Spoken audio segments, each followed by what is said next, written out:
ಪಾರದರ್ಶನ, ಕ್ಷಮಿಸಿ ದೂರದರ್ಶನ. ಈಗ ಸಮಯ ಸರಿಯಾಗಿ ತಮ್ಮ ತಮ್ಮ ಗಡಿಯಾರ ನೋಡಿಕೊಳ್ಳಿ, ಅದರಲ್ಲಿ ಎಷ್ಟಿದೆಯೋ ಅಷ್ಟೇನೆ. ವಾರ್ತೆಗಳು ಓದುತ್ತಿರುವವರು ಶ್ರೀ ತಿರುಮಲ ಮಂಜುನಾಥ ನಂಜುಂಡೇಶ್ವರ ವೈಕುಂಠನಾಥ ಹಿರೇಗಂಗೆ ಷಡಕ್ಷರಿ ಗೋಕರ್ಣ, ಪಕ್ಕದ ಹಳ್ಳಿಯ ಹಿರೇಸೀಮೆಯ ಎಚ್.ಕೆ. ಬಸವರಾಜ್ ಆಲಿಯಾಸ್ ಬಸಿ. ಮುಖ್ಯಾಂಶಗಳು: ಚಿನ್ನಕ್ಕೆ ಪ್ರಧಾನವರ ಜೊತೆ ಅವರ ಮೊಮ್ಮಗನ ಪ್ರಯಾಣ, ಮುಖ್ಯಮಂತ್ರಿಯ ತಿಥಿಗೆ ಕ್ಷಮಿಸಿ ಅವರ ತಾತನ ತಿಥಿಗೆ ಅಪಾರ ಜನಸ್ತೋಮ, ಸಮಾಜ ಕಲ್ಯಾಣ ಇಲಾಖೆಯ ಮಂತ್ರಿಯ ಮಗಳು ಕಾಣೆ, ಸೊಸೈಟಿಯಲ್ಲಿ ಸಾರಾಯಿ, ಕಾರಣರಾದ ಸಚಿವರಿಗೆ ಹಾರ ತುರಾಯಿ, ವಿಧಾನಮಂಡಲದಲ್ಲಿ ಮಾಮೂಲಿ ಕಚ್ಚಾಟ, ಸುಳ್ಳೆ ಸರ್ಕಲ್ನಲ್ಲಿ ಸೂರ್ಯೋದಯದ ವೇಳೆ ನಾಯಿಗಳ ಅತ್ಯಾಚಾರ, ಯಾವುದೋ ಮಂತ್ರಿಯ ಮೊಮ್ಮಗಳಿಗೆ ಗರ್ಭಧಾರಣೆ ಯಶಸ್ವಿ. ಚಿನ್ನಕ್ಕೆ ಭೇಟಿ ನೀಡಿದ್ದ ಪ್ರಧಾನಮಂತ್ರಿಯವರು ನಿನ್ನೆ ರಾತ್ರಿ ಕಣ್ಣು ಮುಚ್ಚಿಕೊಂಡು ಮಲಗಿದ್ದರೆಂದು ವರದಿಯಾಗಿತ್ತು. ಆದರೆ ಇಂದು ಬೆಳಿಗ್ಗೆ ಕಣ್ಣು ತೆರೆದುಕೊಂಡೇ ಮಲಗಿದ್ದರೆಂದು ಸುದ್ದಿಯಾಗಿದೆ. ನೂತನ ಈಜು ಕೊಳವನ್ನು ಈಜು ಹೊಡೆಯುವುದರ ಮೂಲಕ ಉದ್ಘಾಟಿಸಿದ ಮಾಜಿ ಮುಖ್ಯಮಂತ್ರಿಗಿಂತ ತಾವೇನು ಕಡಿಮೆ ಎಂದು ಸತ್ತವರನ್ನು ಸುಡುವ ಚಿತಾಗಾರವನ್ನು ಉದ್ಘಾಟಿಸಲು ಹೋಗಿದ್ದ ವಿದ್ಯುತ್ ಮಂತ್ರಿ ಶಾಕಯ್ಯನವರು ತಾವೇ ಚಿತಾಗಾರದಲ್ಲಿ ಮಲಗಿ ಗುಂಡಿ ಹೊತ್ತಿಕೊಂಡಿದ್ದರಿಂದ ಶಾಕ್ ಹೊಡೆಸಿಕೊಂಡು ಸುಟ್ಟು ಕರಕಲಾಗಿದ್ದರೆಂದು ತಿಳಿದು ಬಂದಿದೆ. ನಂತರ ಅದೇ ಚಿತಾಗಾರದಲ್ಲಿ ಅವರನ್ನು ಸಕಲ ಸರ್ಕಾರಿ ಮರ್ಯಾದೆಯೊಂದಿಗೆ ಅಂತಿಮ ಯಾತ್ರೆಗೆ ಕಳಿಸಿದರೆಂದು ನಂಬಲರ್ಹ ಮೂಲಗಳು ತಿಳಿಸಿವೆ. ಏನಾಗಿದೆ ಮಗುಗೆ? ದಬಾಕಂಡ್ ಮಲಗಿದೆ ಕಣ್ರಿ. ಒಂದು ಲೋಟ ಸಾರಾಯಿ ಕುಡಿಸೆ. ನಾನ್ ಚಿಕ್ಕವನಾಗಿದ್ದಾಗ ನಮ್ಮಮ್ಮ ನನಗೂ ಅದನ್ನೇ ಕುಡಿಸ್ತಾ ಇದ್ಲು. ಏನಾಗಿದೆ ಮಗುಗೆ? ದಬಾಕಂಡ್ ಮಲಗಿದೆ ನೋಡಜ್ಜಿ. ಒಂದು ಜಗ್ಗು ಸಾರಾಯಿ ತಗೊಂಬಂದು ಒಂದು ಲೋಟ ಕುಡಿಸಿ ಉಳಿದಿದ್ದನ್ನು ಕೊಡಿ. ನನಗೂ ಕೈ ಕಾಲೆಲ್ಲ ಸೇದೋಗಿದೆ, ನಾಲ್ಗೆ ಎಲ್ಲ ಒಣಗೋಗಿದೆ. ನಾನು ಮಗುವಾಗಿದ್ದಾಗ ಅಮ್ಮ ಅದನ್ನೇ ಕುಡಿಸ್ತಾ ಇದ್ಲು. ಸಾರಾಯಿಯನ್ನು ಯಥೇಚ್ಛವಾಗಿ ಕುಡಿಯಿರಿ, ಸರ್ಕಾರದ ಆದಾಯ ಹೆಚ್ಚುತ್ತಿರಿ. ನೆನಪಿಡಿ, ಇದರಿಂದ ಬರುವ ಆದಾಯದ ಬಹುಪಾಲನ್ನು ಶಾಲಾ ಮಕ್ಕಳ ಮಧ್ಯಾಹ್ನದ ಊಟಕ್ಕೆ ಬಳಸಲಾಗುವುದು. ಮತ್ತೆ ವಾರ್ತೆಗಳಿಗೆ ಸ್ವಾಗತ. ಸಮಾಜ ಕಲ್ಯಾಣ ಇಲಾಖೆ ಮಂತ್ರಿಯ ಮಗಳು ಸುಂದರಿ ಸಮಾಜ ಸೇವಕನ ಜೊತೆ ಚಕ್ಕಂದ ಹಾಡುವ ದೃಶ್ಯ ನಿನ್ನೆಯಷ್ಟೇ ಬಿತ್ತರಿಸಿದ್ದು, ಅದು ಮನಸ್ಸಿನಲ್ಲಿ ಮಾಸುವ ಮುನ್ನವೇ ಅರಣ್ಯಾಭಿವೃದ್ಧಿ ಮಂತ್ರಿಯ ಮಗಳು ಕಸ ಒಡೆಯುವವನ ಸಂಗಡ ಪರಾರಿಯಾಗಿದ್ದು ತಡವಾಗಿ ವರದಿಯಾಗಿದೆ. ಇವಳ ಚಹರೆ ಈ ರೀತಿ ಇದೆ: ಎತ್ತರ 4 ಅಡಿ 6 ಅಂಗುಲ, ಮಧ್ಯದಲ್ಲಿ 36 ಅಂಗುಲ. ಏನೆಂದು ಗೊತ್ತಿಲ್ಲ. ತೆಳ್ಳಗಿದ್ದರೂ ಸ್ವಲ್ಪ ದಪ್ಪವಾಗಿ ಕಾಣುತ್ತಿದ್ದಳೆಂದು, ಮನೆಯಿಂದಲೇ ಹೊರಟಳೆಂದು, ಹೋಗುವಾಗ ಮುಖಕ್ಕೆ ಬಿಳಿ ಪೌಡರ್ ಹಾಕಿದ್ದಳೆಂದು ಅವರ ತಾಯಿಯವರೇ ತಿಳಿಸಿದ್ದಾರೆ. ಇದರ ಬಗ್ಗೆ ನಮ್ಮ ಬಾತ್ಮೀದಾರರು ಮಂತ್ರಿಗಳನ್ನು ಭೇಟಿ ಮಾಡಿದಾಗ, ಈ ಬೆಳಗ್ಗೆ ನಾನು ವಾಕಿಂಗ್ ಹೋಗ್ಬಿಟ್ಟು ಬಂದು ದಬಾಕಂಡು ಮಲ್ಕೊಂಡಿದ್ದೆ. ಇವಳು ನಾಯಿ ಕರ್ಕೊಂಡು ವಾಕಿಂಗ್ ಹೋಗ್ಬಿಟ್ಟು ಬರ್ತೀನಿ ಅಂತ ಹೋದಳು. ಇವಳು ಇಲ್ಲ, ನಾಯಿನೂ ಇಲ್ಲ, ಎಲ್ಲೋದ್ಲೋ ಎಂದು ತಿಳಿಸಿದ್ದಾರೆಂದು ವರದಿಯಾಗಿದೆ. ಇವಳ ಬಗ್ಗೆ ಸುಳಿವೇನಾದರೂ ಸಿಕ್ಕಲ್ಲಿ ಬಹಿರಂಗಪಡಿಸದೆ ಖುದ್ದಾಗಿ ಬಂದು ತಿಳಿಸಿದಲ್ಲಿ ಅರಣ್ಯ ಇಲಾಖೆಯಲ್ಲಿ ಯಾವುದಾದರೂ ಉನ್ನತ ಹುದ್ದೆಯನ್ನು ನೀಡುವುದಾಗಿ ತಿಳಿಸಿರುತ್ತಾರೆ. ಇದೀಗ ತಾನ ಬಂದ ಸುದ್ದಿ. ಮೂತ್ರಪಿಂಡ ಹಗರಣ ತನಿಖೆ ಮಾಡಲು ಹೋಗಿದ್ದ ಪೊಲೀಸ್ ಮಹಾನಿರ್ದೇಶಕನ 2 ಮೂತ್ರಪಿಂಡಗಳು ಕಾಣೆಯಾಗಿವೆ. ನಗರದ ನಾಗರಿಕರಿಗೆ ಸೊಸೈಟಿಯಲ್ಲಿ ಇನ್ನು ಮುಂದೆ ವಿದೇಶದಿಂದ ಆಮದು ಮಾಡಿಕೊಂಡ ಗೋಧಿ ಹಿಟ್ಟನ್ನು ಪೂರೈಸಲಾಗುವುದೆಂದು ತಿಳಿಸಿರುತ್ತಾರೆ. ಗೋಧಿ ಹಿಟ್ಟು ಸರಿಯಿಲ್ಲದಿದ್ದ ಪಕ್ಷದಲ್ಲಿ ಚಪಾತಿಯನ್ನು ಪಲ್ಯ ಸಮೇತ ಹಿಂದಿರುಗಿಸಲು ಆಹಾರ ಸಚಿವ ಯಗ್ಗಣಪ್ಪ ಇಲಿವಾಡ ಪತ್ರಿಕಾಗೋಷ್ಠಿಯಲ್ಲಿ ತಿಳಿಸಿದ್ದಾರೆ. ರೈತರಿಗೆ ಉಚಿತ ವಿದ್ಯುತ್ತನ್ನು ಕರೆಂಟ್ ಇಲ್ಲದಿದ್ದಾಗ ಮಾತ್ರ ಪೂರೈಸಲಾಗುವುದೆಂದು ನೂತನ ವಿದ್ಯುತ್ ಮಂತ್ರಿ ಘೋಷಿಸಿದ್ದಾರೆ. ಇದಕ್ಕೆ ಉತ್ತರವಾಗಿ ರೈತರು ಹಣ ಇಲ್ಲದಿದ್ದಾಗ ಮಾತ್ರ ಬಿಲ್ಲನ್ನು ಕಟ್ಟುವುದಾಗಿ ರೈತರ ಮುಖಂಡರು ಉತ್ತರಿಸಿದ್ದಾರೆಂದು ಖಚಿತ ಮೂಲಗಳು ದೃಢಪಡಿಸಿವೆ. ಹಗುರ ವಿಮಾನವನ್ನು ತಯಾರಿಸುವುದರಲ್ಲಿ ಅಮೆರಿಕಾಗಿಂತ ನಾವೇನು ಕಡಿಮೆ ಎಂದು ಎಎಎಲ್ನವರು ತಗಡಿನಲ್ಲಿ ಒಂದು ತುಂಬಾ ಹಗುರ ವಿಮಾನವನ್ನು ತಯಾರಿಸಿ ದಾಖಲೆ ನಿರ್ಮಿಸಿದ್ದರು. ವಿಮಾನಯಾನ ಸಚಿವರೊಬ್ಬರೇ ವಿಮಾನದಲ್ಲಿ ಕುಳಿತುಕೊಂಡು ಹಾರಿಸುವುದರ ಮೂಲಕ ಇದನ್ನು ನಿನ್ನೆ ಉದ್ಘಾಟಿಸಿದರು. ಆದರೆ ಹಗುರ ವಿಮಾನವು ತುಂಬಾ ಹಗುರವಾಗಿ ಮಂತ್ರಿಗಳ ಸಮೇತ ಮಂಗಳ ಗ್ರಹವನ್ನು ಸೇರಿಕೊಂಡಿದೆ. ಈ ಘಟನೆ ನಿನ್ನೆಯಷ್ಟೇ ನಡೆದಿದೆ. ಅವರನ್ನು ವಾಪಸ್ ಕರೆತರುವ ಯತ್ನ ನಡೆಯುತ್ತಿರುವಾಗಲೇ ಅವರ ಹೆಂಡತಿ 2ನೇ ಮದುವೆಯ ಸಿದ್ಧತೆಯಲ್ಲಿದ್ದರೆಂದು ಸಂತಸದ ಸುದ್ದಿ ತಿಳಿದು ಬಂದಿದೆ. ಮಂಗಳ ಗ್ರಹದಲ್ಲಿರುವ ಸಚಿವರನ್ನು ಸ್ಯಾಟಲೈಟ್ ಮೂಲಕ ಸಂಪರ್ಕಿಸಿದಾಗ ಅಯ್ಯೋ ಶಿವನೇ ಎಂದು ಎಲ್ಲೆಲ್ಲಿ ಬೇಕೋ ಅಲ್ಲೆಲ್ಲಿ ಬಡಿದುಕೊಳ್ಳುತ್ತಿದ್ದರೆಂದು ವರದಿಯಾಗಿದೆ. ಈ ವಾರ್ತೆಗಳನ್ನು ನಿಮ್ಮ ಕಿವಿಯಿಂದಲೇ ಕೇಳುತ್ತಿರುವಿರಿ. ವೀರಪ್ಪನ್ ಬಂಧಿಸಲು ಹೋಗಿದ್ದ ಟಸ್ಪಸ್ ಪೊಲೀಸ್ ಡಿಜಿಪಿ ಕದೀಂ ಬಕ್ಸ್ರವರು ಕಾಡಿನಲ್ಲೇ ಇದ್ದು ಕಳ್ಳ ಸಾಗಾಣಿಕೆ ಪ್ರಾರಂಭಿಸಿದ್ದಾರೆ. ವೀರಪ್ಪನ್ ಈಗಾಗಲೇ ಶರಣಾಗಿದ್ದು ಪೊಲೀಸ್ ಇಲಾಖೆಯಲ್ಲಿ ಉನ್ನತ ಹುದ್ದೆಯಲ್ಲಿ ಇರುವುದನ್ನು ಇಲ್ಲಿ ಸ್ಮರಿಸಬಹುದು. ಹೆಚ್ಚುವರಿ ಸಚಿವರೊಬ್ಬರಿಗೆ ಶೂನ್ಯ ವೇಳೆಯಲ್ಲಿ ಗಂಡು ಮಗು ಜನಿಸಿದೆ ಎಂದು ತಿಳಿದು ಬಂದಿದೆ. ಇದಕ್ಕೆ ವಿರೋಧ ಪಕ್ಷದವರೇ ಕಾರಣವೆಂದು ಶಂಕಿಸಲಾಗಿದೆ. ಇದನ್ನು ಕೇಳಿದ ವಿರೋಧ ಪಕ್ಷದವರು ಸಭೆಯಲ್ಲಿ ಮೇಜು ಕೊಟ್ಟಿ ಸ್ವಾಗತಿಸಿದರೆನ್ನಲಾಗಿದೆ. ಕಾವೇರಿ ನೀರಿಗಾಗಿ ಆಗ್ರಹ, ವೈಶ್ಯವಾಟಿಕೆಯ ಅಕ್ರಮ, ಭಾರತದ ಏಳಿಗೆಗೆ ಪಾತ್ರರಾಗಲು ಕರೆ, ಭಿಕ್ಷೆಯ ದರ ನವೀಕರಣ, ಬೆಂಗಳೂರು ಮೈಸೂರು ರಸ್ತೆ ಕಾರಿಡಾರ್ ಯೋಜನೆ ಸ್ಥಗಿತ, ವಿದೇಶಾಂಗ ಸಚಿವರಿಗೆ ಮೂತ್ರಪಿಂಡ ಜೋಡಣೆ. ಮತ್ತಷ್ಟು ಸುದ್ದಿಗಳು ಸಣ್ಣ ವಿರಾಮ ನಂತರ. ಏನ್ರಿ ಜಲ್ಜಮ್ನವ್ರೇ ಒಂಥರ ಇದ್ದೀರಾ? ಏನ್ ಮಾಡೋದು ಕಾವೇರಮ್ಮ, ಗಂಡ ರಾತ್ರಿ ಹೊತ್ತು ದಿನ ಕುಡ್ಕೊಂಡ್ಬಂದು ಗಲಾಟೆ ಮಾಡ್ತಾನೆ ಕಣ್ರಿ. ಅದ್ ಯಾಕೆ ಯೋಚನೆ ಮಾಡ್ತೀಯ ಬಿಡ್ತು ಅನ್ನು. ಹೊಸ ಹೇಲೋಲಿಕ್ಸ್ ಡಿ ತಗೊಂಬಂದು ಹಾಲಲ್ಲಿ ಹಾಕಿ ಕುಡ್ಸು. ಹೇಲೋಲಿಕ್ಸಾ ಕುಡ್ಸಿದ್ರೆ ಏನಾಗುತ್ತೆ? ಲಕ್ವ ಹೊಡಿಯುತ್ತೆ ಕಣೆ. ಕುಡಿಯೋಕೂ ಬರಲ್ಲ, ಕೈ ಹೊಡಿಯೋಕೂ ಬರಲ್ಲ. ನರಿಯರ ಸಮಗ್ರ ಆಯ್ಕೆ ಹೇಲೋಲಿಕ್ಸ್ ಡಿ. ಹಿಂದೆ ನಿಮ್ಮ ಗಂಡಂದ್ರಿಗೆ ಕುಡಿಸಿರಿ, ಲಕ್ವ ಹೊಡಿಸಿರಿ, ನಿಶ್ಚಿಂತೆಯಿಂದ ಮಲಗಿರಿ. ತ್ವರೆ ಮಾಡಿ, ಲೇಹ ಮತ್ತು ಟಾನಿಕ್ ಎರಡರಲ್ಲೂ ಲಭ್ಯ, ಕೇವಲ 25 ರೂಪಾಯಿಗಳು. ಮತ್ತೆ ವಾರ್ತೆಗಳಿಗೆ ಸ್ವಾಗತ. ಕಾವೇರಿ ನೀರನ್ನು ಬಿಡಲು ಸಾಧ್ಯವಿಲ್ಲ, ಬೇಕಿದ್ದರೆ ಕೃಷ್ಣ ಮೇಲ್ದಂಡೆಯ ನೀರನ್ನು ಬಿಡಲು ಪರಿಶೀಲಿಸಬಹುದೆಂದು ಮುಖ್ಯಮಂತ್ರಿ ಪಾದಯಾತ್ರೆಯಲ್ಲಿ ಪ್ರತಿಕ್ರಿಯಿಸಿದ್ದಾರೆ.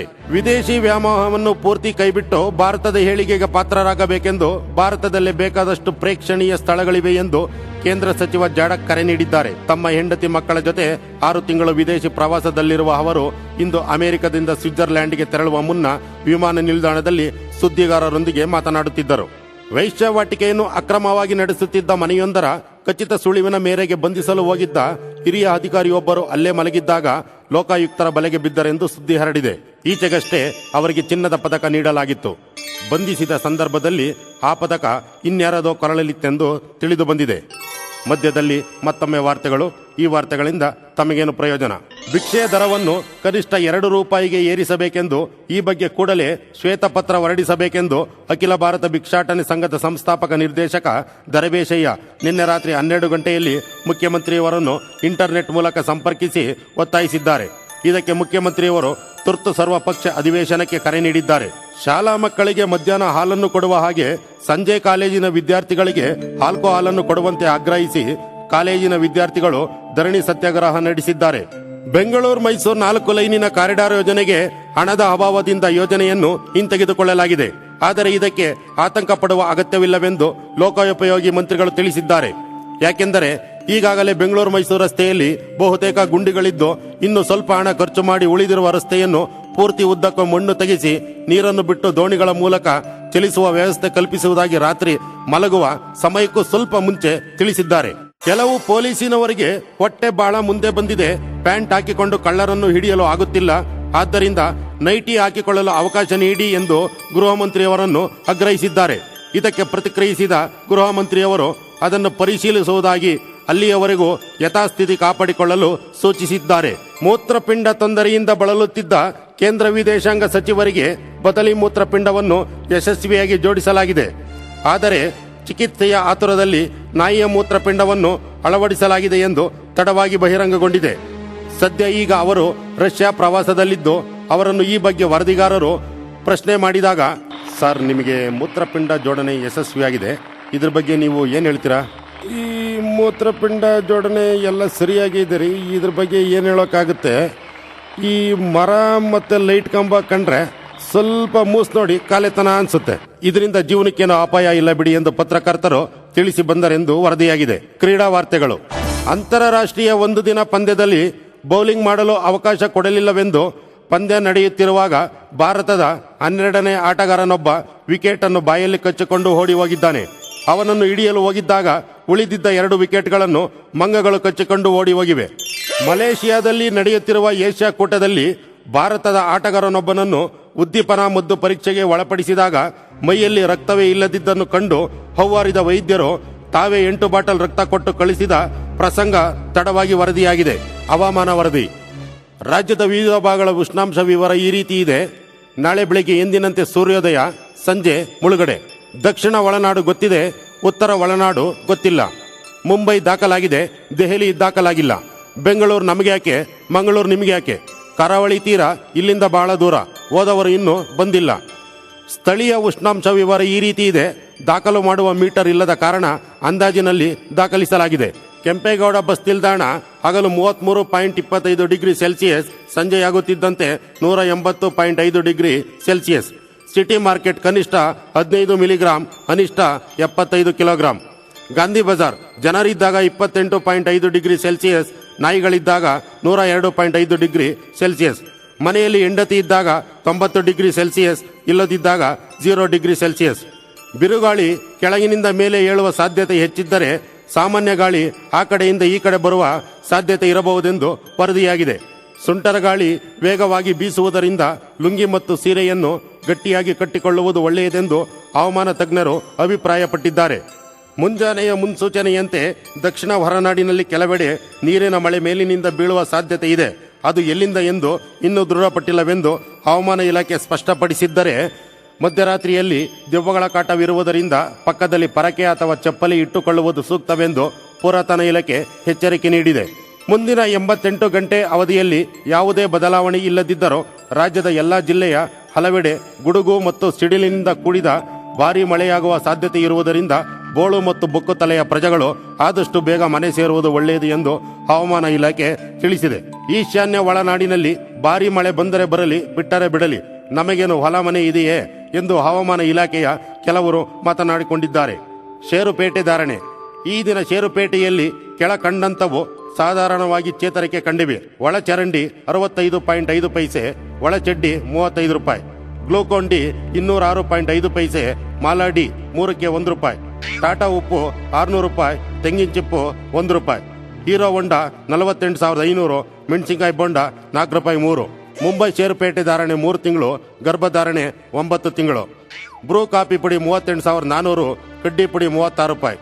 ಈರುಳ್ಳಿ ದಪ್ಪ 10 ರೂಪಾಯಿ, ಸಿಪ್ಪೆ ಈರುಳ್ಳಿ 5 ರೂಪಾಯಿ, ಬರೀ ಸಿಪ್ಪೆ ಫ್ರೀ.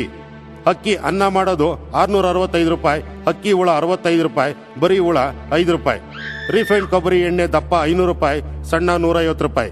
ಎಳ್ಳೆಣ್ಣೆ 440.5 ರೂಪಾಯಿ, ಕುಳ್ಳೆಣ್ಣೆ 35 ರೂಪಾಯಿ. ಪರಿಶುದ್ಧ ಕಡಲೆಕಾಯಿ ಎಣ್ಣೆ 500 ರೂಪಾಯಿ, ಅಶುದ್ಧ ಹರಳೆಣ್ಣೆ 350 ರೂಪಾಯಿ.